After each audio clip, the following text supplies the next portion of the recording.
नमस्कार मंडळी. आज इथे आपण मटकीची रस्सा भाजी बनवणार आहोत. त्यासाठी मी कुकरमध्ये बनवते म्हणजे पटकन शिजली जाते. 5 मिनिटात जरी पाहिजे असेल तरी ही भाजी पटकन रेडी होते. त्यासाठी कुकर छान तापवून घेतला, तेल टाकलं, जिरे मोहरी घातले, छान तडतडू दिले. भाजी करता करताच गॅस गेला. पहिले गॅस जोडला, नंतर कांदा परतून घेतला. कांदा परतल्यानंतर अद्रक लसूणची पेस्ट घातली, ती छान परतून घेतली. एक मोठा टोमॅटो टाकला बारीक चिरून, तोही छान मॅश होऊ दिला. कोरडे मसाले घालून घेतले.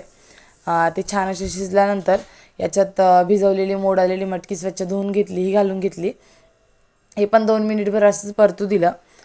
त्यानंतर याच्यामध्ये मी आता गरम पाणी घालणार आहे. शेंगदाण्याचा कूट घातला आणि तोही परतून घेतला आणि गरम पाणी घातलं आणि चवीनुसार मीठ टाकून एकच शिट्टी काढून घ्यायची. एका शिट्टीमध्ये मस्त अशी मटकी शिजून तयार होते.